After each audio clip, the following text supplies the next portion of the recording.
Baik Bapak Ibu, kita akan memulai proses instalasi aplikasi Amati. Pertama-tama Bapak Ibu harus mendownload aplikasi Amati sesuai dengan spek komputernya. Yaitu kalau aplikasi komputer Bapak Ibu adalah 664 bit, nanti Bapak Ibu harus memilih aplikasi dengan nama X64. Kalau yang 32 bit tolong ambil yang X86 ya. Nanti akan ada dua nama, ada yang setup dan juga patch. Kalau Bapak Ibu mau langsung sekali install, ambil yang namanya setup yang 1,2. Kalau mau melaksanakan patching ya ambil setup, kemudian ambil yang patch yang 1,2. Ini adalah petunjuk teknisnya, ini kita buka. Nanti Bapak Ibu semuanya ada di sini ya. Kemudian kita coba instalasi. Terlebih dahulu kita pastikan dengan klik Run as Administrator. Kemudian passwordnya ada di sini. Passwordnya ini adalah passwordnya ya.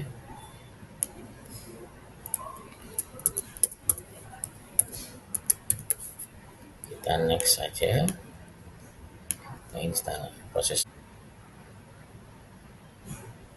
Kemudian ini adalah alamat yang nanti Bapak Ibu harus ketik di dalam Mozilla atau Google Chrome. Ini adalah username dan password admin dan ini username untuk usernya. Tolong diperhatikan, ini juga akan ada di petunjuk teknisnya. Kita klik dari sini. Nanti kalau sudah berhasil dia akan langsung seperti ini. Nanti kita masukkan username dan passwordnya. Kemudian kita klik login. Nah kalau berhasil dia akan masuk seperti ini. Kalau tidak berhasil nanti akan ada troubleshooting di grup Amati. Silakan untuk diikuti proses langkah-langkahnya. Nah kita akan melakukan aktivasi. Apabila nanti belum aktivasi maka akan muncul untuk melakukan proses aktivasi seperti gambar yang sebelum proses aktivasi. Karena ini sudah teraktivasi, ya sudah siap digunakan.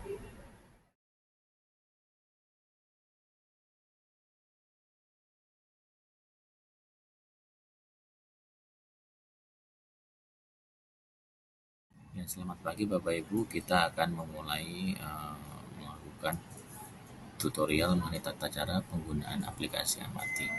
Pertama-tama, apabila kita sudah melakukan aktivasi, maka di sini sudah akan teraktivasi video sebelumnya. Kemudian pertama kali kita harus mengupload data TXT-nya di sini ya. Kemudian kita ambil TXT contoh. Di sini adalah Jalan Camarawati Inap. Saya contohkannya satu kali upload, nanti yang lain sesuai dengan kebutuhan. Kita upload, dia akan berputar, lamanya akan sesuai dengan banyaknya data. Ini ada kata-kata upload proses. Untuk melihat datanya sudah masuk atau tidak, kita lihat cek data. Kemudian kita lakukan range data yang sudah kita upload tadi, kira-kira bulan apa. Kita tes saja datanya sudah ada atau tidak. Kita apply, mungkin data, ternyata data sudah ada. Kemudian yang kedua, kita akan melakukan pengisian ketentuan data umum. Ini adalah bagaimana kita akan melakukan perhitungan beban kerja di rumah sakit. Kita akan menghitung kira-kira di rumah sakit kita itu jam kerja coding berapa lama. Kita anggap aja 7,5 jam ya, atau sekitar 8 jam. Kemudian waktu coding rawat inap standar ada sekitar 15 menit. Tapi Bapak Ibu kalau ingin membuat standar sendiri dipersilakan. Kemudian untuk waktu coding rawat jalan juga sekitar 3 menit, itu standar rata-ratanya. Kemudian nilai akurasi coding secara internasional sekitar 95%. Kemudian sampel yang bisa kita buat untuk melakukan audit volume ada sekitar 10%, dan rawat jalan juga 10%. Dan standar untuk suatu SDM itu dapat mempunyai ilmu yang update adalah sekitar minimal adalah setiap setahun sekali diberikan pelatihan. Kemudian kita simpan di sini. Kemudian kita akan coba masuk ke SDM coder ya. Nanti di sini Bapak Ibu bisa mengisikan kelengkapan masa kerjanya, kapan dia diklat terakhir dan bulan dan tahunnya. Ini juga Bapak Ibu bisa dideletkan nama codernya apabila codernya sudah tidak aktif lagi dan sebagainya. Kemudian kita akan masuk ke menu audit coding. Nanti di sini kita apabila ini ingin melakukan di sini akan ada dua, yaitu ada volume base. Volume base itu apabila kita akan melakukan audit coding manual secara internal. Jadi kita di sini hanya akan dibantu untuk melakukan metodologi sampling, kira-kira rekam medis mana saja yang bisa dilakukan audit. Kemudian dan ini juga dibutuhkan tim, harus teman-teman rumah sakit harus membuat tim internal terlebih dahulu untuk melakukan audit coding internal yang tadi dari seluruh stakeholder ada seperti dokter, petugas rekam medik yang ada, kemudian juga stakeholder yang lain yang ada di rumah sakit. Kemudian kalau case based volume ini adalah kita melakukan audit random, audit seluruh data historical untuk mengetahui apakah selama ini kode-coding kita itu ada yang kurang sesuai dengan regulasi yang ada di ICD. Untuk aplikasi amati ini baru kami tanamkan sekitar 13 logic aturan baku yang ada di dalam ICD. Nanti kita akan nyatakan. Jadi sebelum kita akan melakukan proses audio coding, kita harus melakukan entry pelaksanaan terlebih dahulu. Nah, di sini masih kosong karena tidak ada entry pelaksanaan. Kemudian kita akan melakukan proses pembuatan akun baru. Nanti di sini kita tahun audit adalah kita bisa menjadwalkan kapan kita akan melakukan audit. Kita contohkan saja hari ini, kemudian kita akan pilih auditnya apa. Kita akan memilih misalnya volume based audit, yaitu soal audit kita akan melakukan audit dengan cara melakukan sampling dengan dokumentasi rekam medis yang ada di masa kita. Kita akan mengauditkan rawat inap atau rawat jalan, yaitu kita coba rawat inap.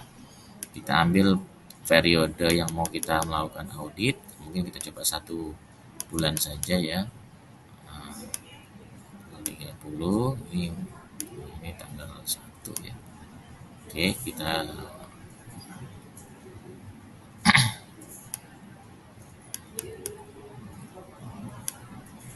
November tahun 2022. Oke, ini 1 bulan kita harus save. Ini adalah data pelaksanaan audit coding. Setelah berhasil dibuat, kita akan mencoba masuk ke volume based audit adalah ini. Kita buat sampelnya, tidak ada sampling, berarti kita akan membuat create sampling terlebih dahulu. Nah, ini adalah sampel yang sudah berhasil dibuat. Jadi nanti Bapak Ibu tinggal melakukan pengumpulan berkas rekam medis dengan nomor SCP ini. Nanti Bapak Ibu tinggal cek, dikumpulkan, kemudian dilakukan audit secara manual oleh tim yang sudah dibuat. Nanti apabila ada yang tidak ada yang kurang sesuai, Bapak Ibu bisa melakukan editing, ada yang ada di sini.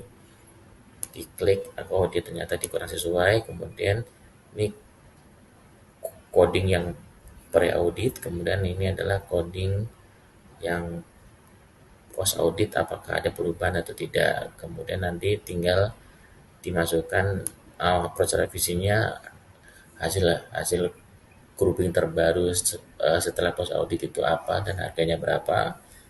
Kemudian di sini juga diperlukan klarifikasi daripada codernya kenapa bisa terjadi kesalahan daripada pengodingan, dan juga nanti alasannya apabila kurang sesuai.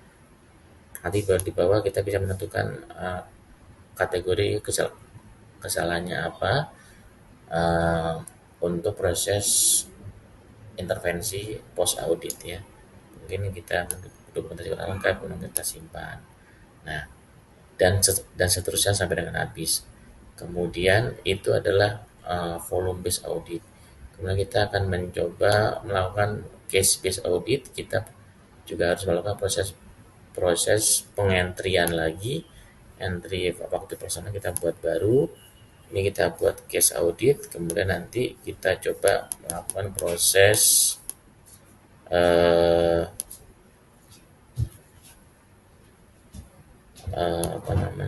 pembuatan periode sama seperti yang tadi. Kita save ya. Nah, ini adalah kita sudah buat case based audit. Kemudian kita baru melakukan proses case based auditnya. Nanti di sini akan muncul periodenya. Kemudian kita melakukan telusur terhadap seluruh berkas yang ada di periode yang kita buat tadi untuk mencari data-data klaim yang pengodingannya terhadap aturan baku yang ada di ICD. Untuk aplikasi Amati ini baru kita masuk sekitar 13 rule baku yang ada di dalam saya ICD. Kita telusur.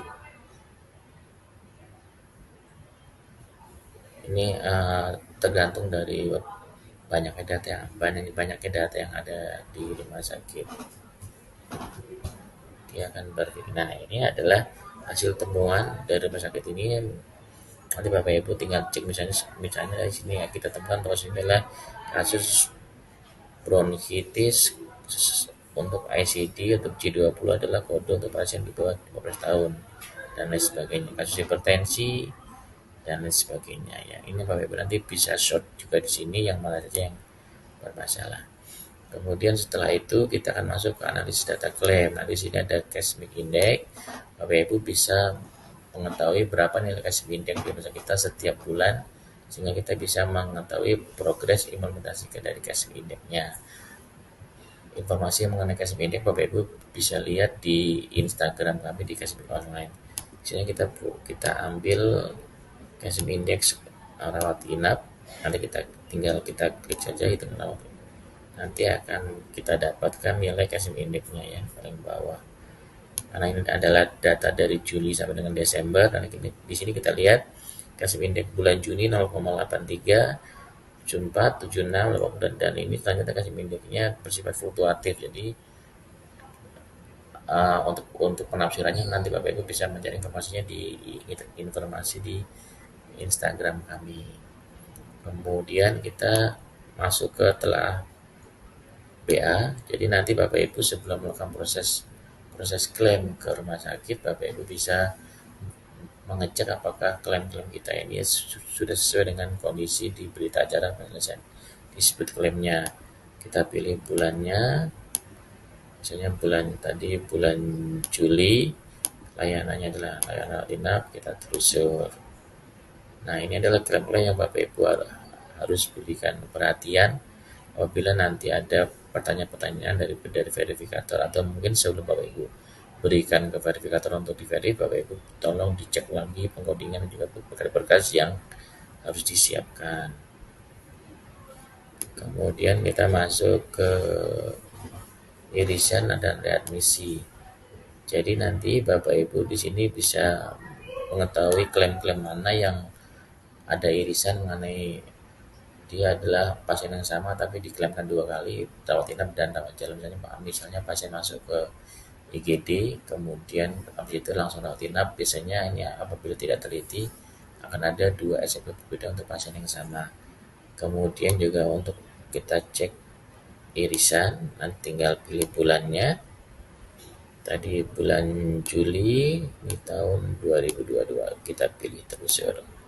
Nah, ini adalah pasien-pasien yang irisan antara rawat inap dan rawat jalan dengan nomor peserta yang sama, dengan nomor SCP yang berbeda.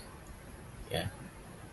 Nanti Bapak Ibu tolong dicek. Ini ada kemungkinan nanti akan bisa bermasalah saat diperiksa oleh BPJS Kesehatan.